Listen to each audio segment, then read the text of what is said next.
சேலம் நெடுஞ்சாலை நகரில் கேக் வெட்டி பிறந்த நாள் கொண்டாடிய அதிமுக பொதுச் செயலாளர் எடப்பாடி கே பழனிசாமி. நிர்வாகிகள் கொண்டு வந்த கேக்கை வெட்டி தொண்டர்களுக்கு வழங்கி உற்சாகம்.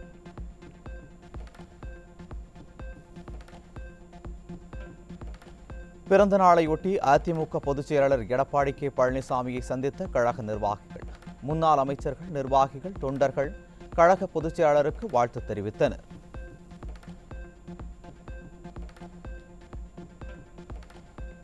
அதிமுக பொதுச் செயலாளர் எடப்பாடி கே பழனிசாமியின் 70வது பிறந்த நாளை முன்னிட்டு தமிழக ஆளுநர் ஆர்.என். ரவி வாழ்த்து.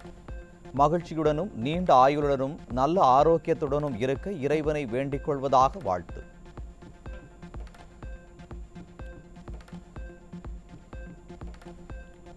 அதிமுக பொதுச் செயலாளர் எடப்பாடி கே பழனிசாமியின் பிறந்த நாளை முன்னிட்டு பிரேமலதா விஜயகாந்த் வாழ்த்து.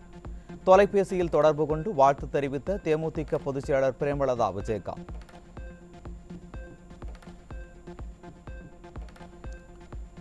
அதிமுக பொதுச் செயலாளர் எடப்பாடி கே பழனிசாமியின் 70வது பிறந்த நாளை முன்னிட்டு அரசியல் தலைவர்கள் வாழ்த்து. இந்திய குடியரசுக் கட்சித் தலைவர் சேகு தமிழரசன், புதிய தமிழகம் கட்சித் தலைவர் டாக்டர் கிருஷ்ணசாமி உள்ளிட்டோர் வாழ்த்து.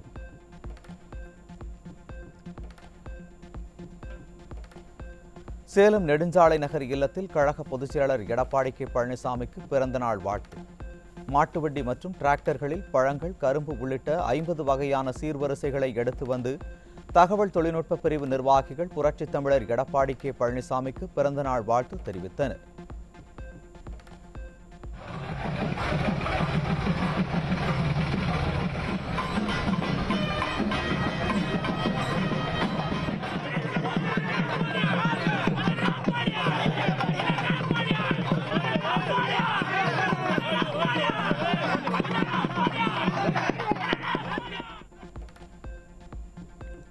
தனது பிறந்த நாளையொட்டி வாழ்த்துக்களை தெரிவித்த அனைவருக்கும் இதயபூர்வமான நன்றி. நேரிலும் தொலைபேசியிலும் சமூக வலைதளங்களிலும் பிறந்த நாள் வாழ்த்துக்களை தெரிவித்தவர்களுக்கு அதிமுக பொதுச் செயலாளர் எடப்பாடி கே பழனிசாமி நன்றி தெரிவித்து அறிக்கை. தலைமை கழக செயலாளர்கள், மாவட்ட கழக செயலாளர்கள், கழக நாடாளுமன்ற சட்டமன்ற உறுப்பினர்கள், முன்னாள் அமைச்சர்களுக்கு நன்றி தெரிவித்தார் கழக பொதுச் செயலாளர். பல்வேறு நிலைகளில் பணியாற்றி வரும் கழக நிர்வாகிகள், பிற மாநிலங்களைச் சேர்ந்த நிர்வாகிகள், தொண்டர்களுக்கு எனது இதயபூர்வமான நன்றி என்றும் அறிக்கை.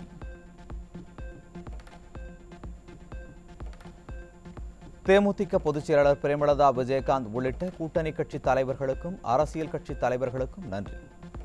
நடிகர் விஜய் மற்றும் கலைத்துறையினருக்கும் தனது நெஞ்சார்ந்த நன்றியை மகிழ்ச்சியோடு தெரிவித்துக் கொள்வதாக கழக பொதுச் செயலாளர்.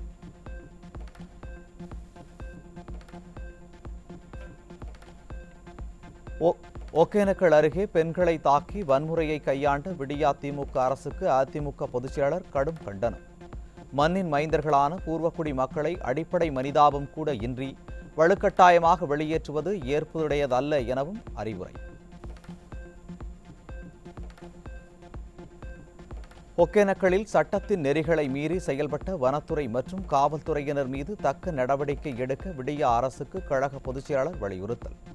பூர்வக்குடி மக்கள் எவ்வித அச்சுறுத்தலும் இன்றி தங்கள் இருப்பிடத்தில் அமைதியாக வாழ்வதற்கான சூழலை ஏற்படுத்தவும் அறிவுறுத்தல். சவுக்கு மீடியா சிஇஓ சவுக்கு சங்கரை குண்டர் தடுப்பு சட்டத்தில் அடைக்க சென்னை மாநகர காவல் ஆணையர் உத்தரவு. கோவை சிறை அதிகாரிகளுக்கு குண்டர் தடுப்பு சட்ட நடவடிக்கை கோப்புகளை அனுப்பி வைத்த சென்னை போலீஸ்.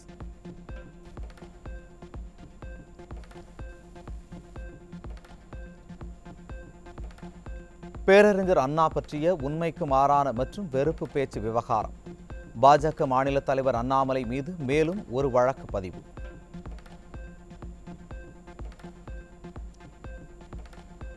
சென்னையில் திருவல்லிக்கேணி மாதிரி பெண்கள் உயர்நிலைப் பள்ளி மூடும் நிலைக்கு செல்லும் அவலம். அதிமுக ஆட்சியில் 500 மாணவர்கள் இருந்த பள்ளியில் 100 மாணவர்கள் மட்டுமே இருப்பதாக குமுறும் பொதுமக்கள்.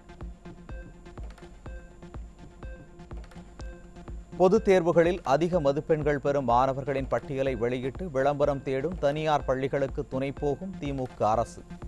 மாணவர்கள் நலன் கருதி அதிக மதிப்பெண்கள் பெறுவோரின் பட்டியலை வெளியிட தடை விதித்து அதிமுக ஆட்சியில் கொண்டு வந்த திட்டத்தை விடியா மாடல் அரசு கிடப்பில் போட்டுவிட்டதாக மக்கள் குற்றச்சாட்டு.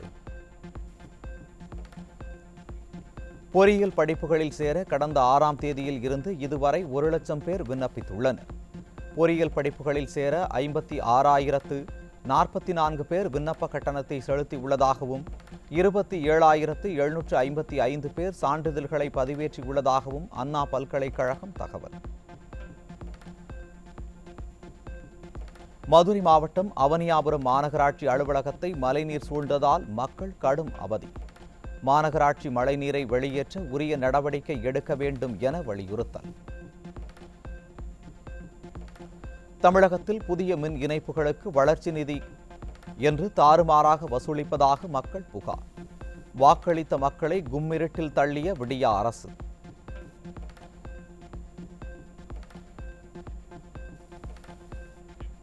நாகை எம்பி செல்வராஜ் உடல்நலக்குறைவால் காலமானார். சென்னை தனியார் மருத்துவமனையில் நுரையீரல் தொற்று சிகிச்சை பெற்று வந்த நிலையில் சிகிச்சை பலனின்றி மரணத்தை தழுவினார். செங்கல்பட்டு மாவட்டம் மதுராந்தகம் அருகே இருசக்கர வாகனத்தில் கடத்தி வரப்பட்ட 300 வெளிமாநில மது பாட்டில்கள் பறிமுதல். விடிய ஆட்சியில் காவல்துறையின் அலட்சியத்தால் சட்டவிரோத மது பாட்டில்கள் பதுக்கல் அதிகரித்து வருவதாக குற்றச்சாட்டு.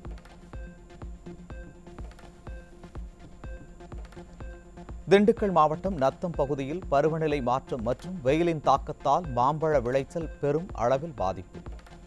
நிவாரணம் வழங்க விடியா திமுக அரசுக்கு விவசாயிகள் வலியுறுத்தல். திருவாரூர் மாவட்டம் சித்தனக்குடி அருகே கணவர் மீது தாக்குதல் நடத்திய திமுக நிர்வாகி மீது மாவட்ட காவல் கண்காணிப்பாளர் அலுவலகத்தில் மனைவி புகார். விடியா திமுக ஆட்சியில் திமுகவினரின் அராஜகம் நாளுக்கு நாள் அதிகரித்து வருவதால் கேள்விக்குறியாகும் மக்களின் பாதுகாப்பு. கடலூர் மாவட்டம் புவனகிரி அருகே ஆமை வேகத்தில் நடைபெற்று வரும் பாலம் கட்டுமான பணிகள். கண்டுகொள்ளாத விடியா நெடுஞ்சாலைத்துறை அதிகாரிகளால் சேதமடைந்த பாலத்தில் உயிர் ஆபத்தோடு கடக்கும் வாகன ஓட்டிகள்.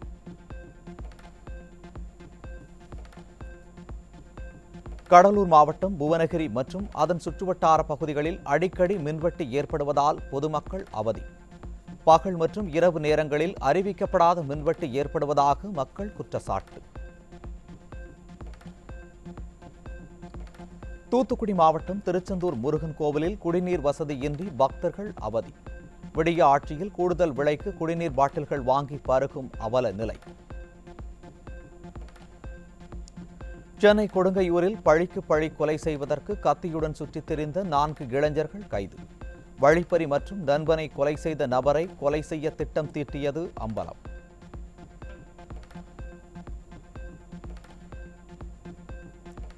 திண்டுக்கல் அருகே அரசு பேருந்தின் உள்ளே மழைநீர் வடிந்ததால் பயணிகள் கடும் அவதி. அரசு பேருந்துகளை ஆய்வு செய்ய உத்தரவிட்ட தலைமைச் செயலாளரின் லட்சணம் இதுதானா என மக்கள் கேள்வி.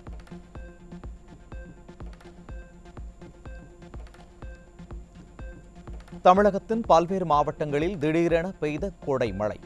வெயில் வாட்டி வதைத்து வந்த நிலையில் வெப்பம் தணிந்து குளிர்ச்சியான சூழல் நிலவியதால் மக்கள் நிம்மதி.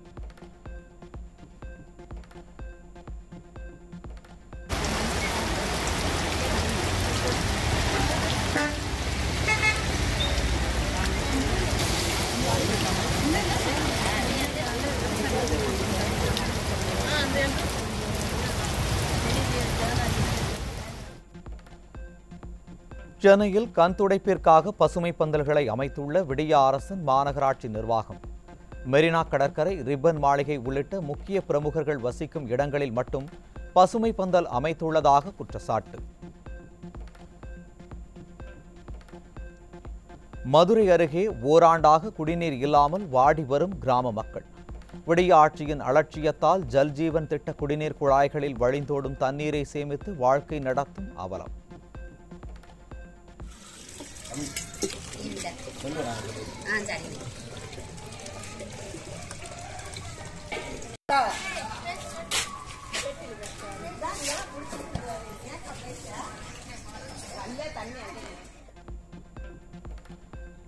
அமராவதி அணையில் இருந்து தண்ணீர் திறக்கப்படாததால் வறண்டு கிடக்கும் ஆற்றில் கிரிக்கெட் விளையாடும் சிறுவர்கள்.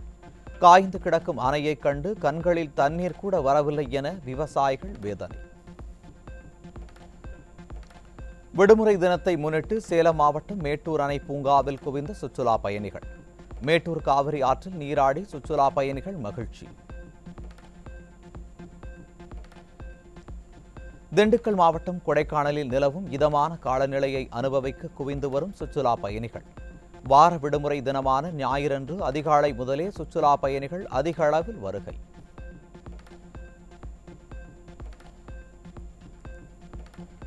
நீலகிரி மாவட்டம் உதகையில் 126வது மலர் கண்காட்சியை காண குவிந்த சுற்றுலா பயணிகள். குழந்தைகளை வெகுவாக கவர்ந்த 1 லட்சம் ரோஜா மலர்களை கொண்டு அமைக்கப்பட்ட 30 அடி உயர பிரம்மாண்ட டிஸ்னி வேர்ல்ட்.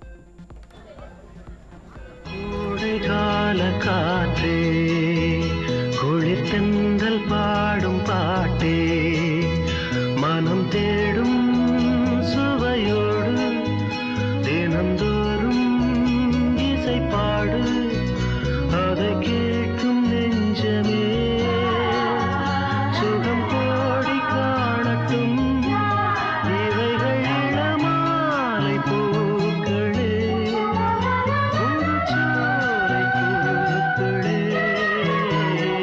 கோடை கால காற்றே குளிர்தென்றல் பாடும் பாட்டே.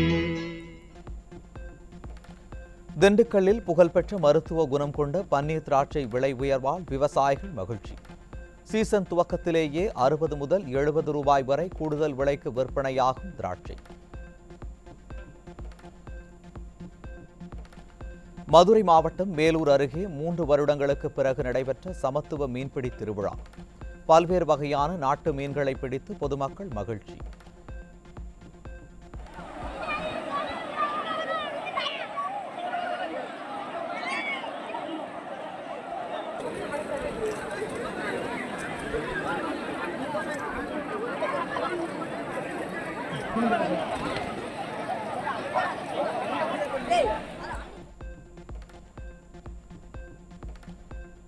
+92 குறியீட்டுடன் வெளிநாட்டில் இருந்து வரும் வாட்ஸ்அப் கால்களை ஏற்க வேண்டாம். செல்போன் உபயோகிப்பாளர்களுக்கு மத்திய அரசு எச்சரிக்கை.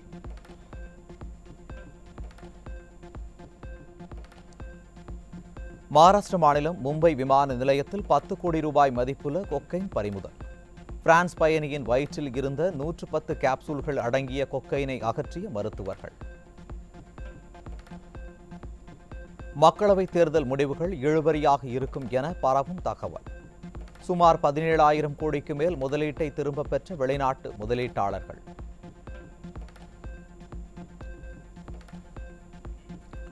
உலக ரோலர் கோஸ்டிங் சாம்பியன்ஷிப் போட்டிக்கான இந்திய அணியில் இடம் பிடித்த தமிழக வீரர் சிராஜ். 19 வயதுக்குட்பட்ட ஜூனியர் இன்லைன் ஃப்ரீ ஸ்டைல் பிரிவுக்கான போட்டியில் பங்கேற்கும் சாதனை வீரர்.